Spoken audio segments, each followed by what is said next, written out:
కూటమిపై జగన్ మొదటి యుద్ధాన్ని ప్రారంభిస్తున్నారు. కూటమి మిర్చి రైతులను పట్టించుకోవడం లేదు కూటమి ప్రభుత్వం అంటూ వైసీపీ నేతలు ఆగ్రహాన్ని వ్యక్తం చేస్తున్నారు.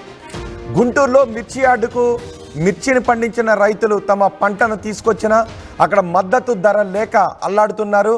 కాబట్టి వాళ్లను పలకరించడానికి వెళుతున్నాను అని జగన్ అంటున్నారు. జగన్ పర్యటనతో గుంటూరులో ఇప్పుడు హైటెన్షన్ వాతావరణం కనిపిస్తోంది. ఇటు ఎమ్మెల్సీ ఎన్నికల కోడ్ కూడా అమల్లో ఉంది. ఈ నేపథ్యంలో జగన్ పర్యటనకు ఈసీ నో చెప్పింది. మిర్చి యార్డులోకి రావడం కుదరదు అని కలెక్టర్ కూడా చెప్పారు. జగన్ మిర్చి యార్డ్ లోపలికి వస్తే నిబంధనల ప్రకారం చర్యలు తప్పు అని అధికారులు చెప్తున్నారు.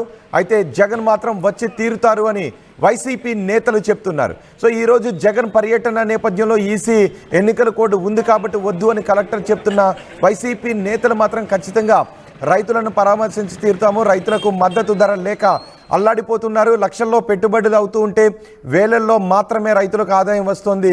దీంతో మిర్చి యార్డుకు పండించిన పంటను తీసుకుని రావడానికే రైతులకు కష్టం ఎదురవుతూ ఉంది. ఈ నేపథ్యంలో రైతులను ఆదుకోవాల్సిన ప్రభుత్వం రైతులకు మద్దతు ధరను ఇవ్వడం లేదు, రైతులను ఆదుకోవడం లేదు అని వైసీపీ నేతలు చెప్తున్నారు. అందుకే ఈరోజు మిర్చి యార్డుకు వెళ్ళి రైతులను పరామర్శిస్తామని వైసీపీ నేతలు చెప్తున్నారు. కానీ జగన్ పర్యటనకు అనుమతి లేదు అని ఇటు అధికారులు చెప్తున్నారు.